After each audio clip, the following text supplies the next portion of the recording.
The Coolidge era.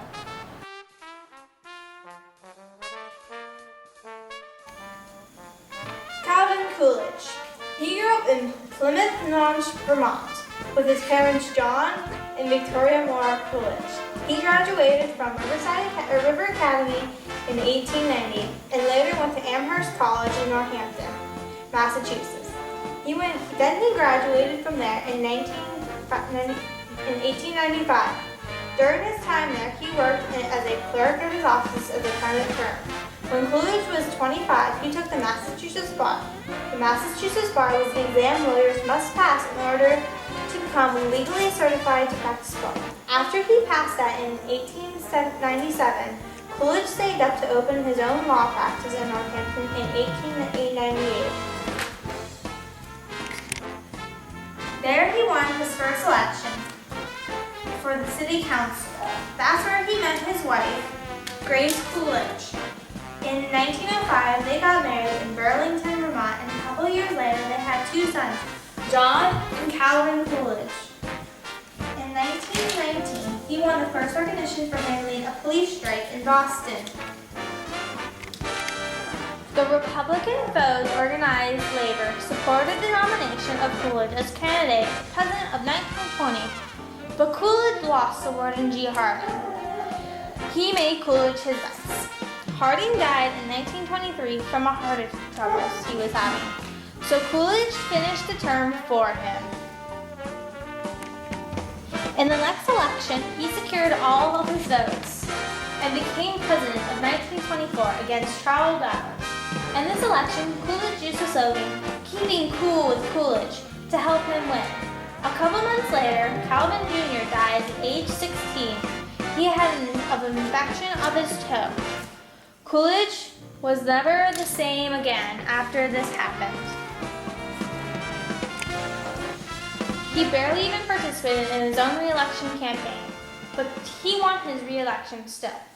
Coolidge kept a pro-business atmosphere in his office, and he had corporal taxes low, government regulation almost non-existent, stock market was surging, and the labor unions were struggling. Many electronic comforts, such as refrigerator, light fixtures, and other things that were new, were easier for the middle class to own. And also the wages were increasing, so more people can buy more things. So Coolidge's term ended well for him.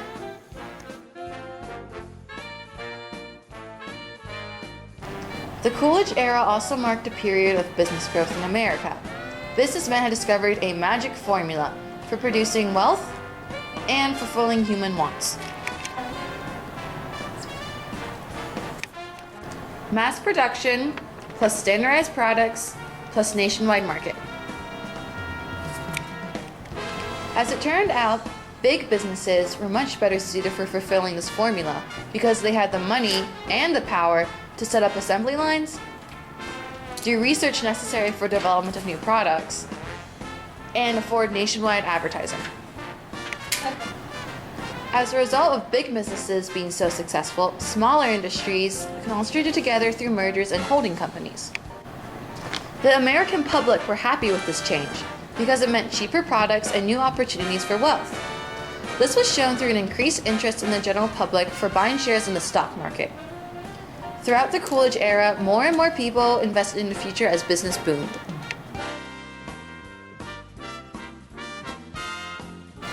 A prime example of big business is Henry Ford and his automobile. His automobile, Model T, which was also known as the Tin Lizzie or Flivver, had a revolutionary impact across America. It appealed to people of all classes due to its acceptable price and multiple uses. Ford believed that to achieve his goal of the immense market for goods, he needed mass production methods and low prices.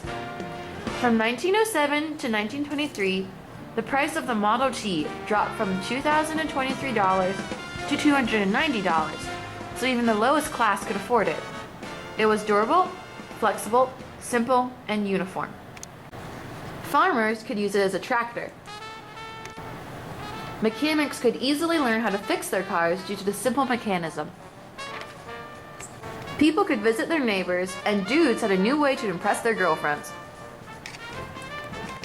The assembly line divided operations into simple tasks and could be done by unskilled labor, plus it sped up production. Ford also doubled the wages in its company, which staved off unionization. By the mid-1920s, great trusts such as General Motors and Chrysler were competing successfully with Ford.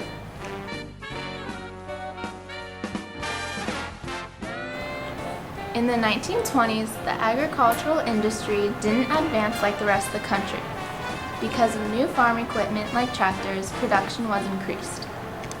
So in 1920 and 1921, the price of farm crops like wheat went down never to recover, but the price of the things farmers needed increased. During World War I, the U.S. loaned money to Europe, so they didn't want to buy goods from America. Therefore, the foreign market diminished. Also being diminished was the domestic market. This was because the demands for traditional staples like cotton and animal food was going down.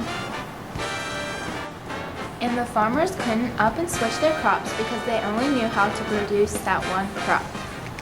The farmers eventually racked up debt.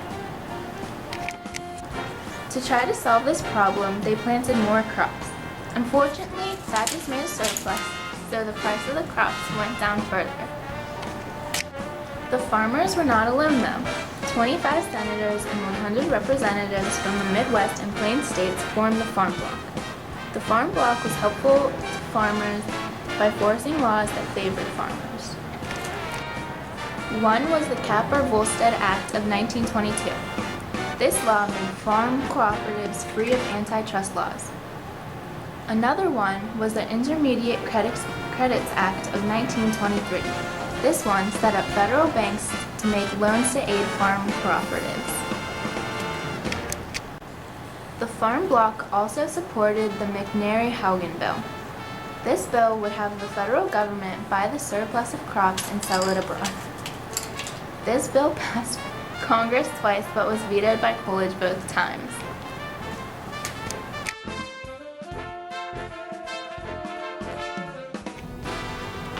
Much like the laissez-faire government Coolidge ran in the U.S., his foreign affairs followed the same principles. For the most part, the U.S. stayed out of foreign affairs. However, the U.S. troops were still present in Latin American countries, and Latinos were getting very angry. The U.S. officially withdrew from Nicaragua in 1925, but returned when a civil war broke out in 1926. The U.S. was also present in the Dominican Republic, but withdrew officially in 1924. They did not return to the Dominican Republic because things were going smoothly. Another big foreign affair issue that came up was how to stop war forever. In Paris, diplomats from all over the world were meeting to discuss this issue. Coolidge sent Senator Frank Kellogg to negotiate with French Prime Minister Aristide Brand. Together, they formed the Kellogg-Brand Pact in 1928, formerly known as the Peace of Paris. The main idea of this pact was to outlaw war entirely. Although the idea was great in theory, there was no way to enforce the pact. However, the idea was still popular with many nations, and 15 countries ratified the agreement in 1928.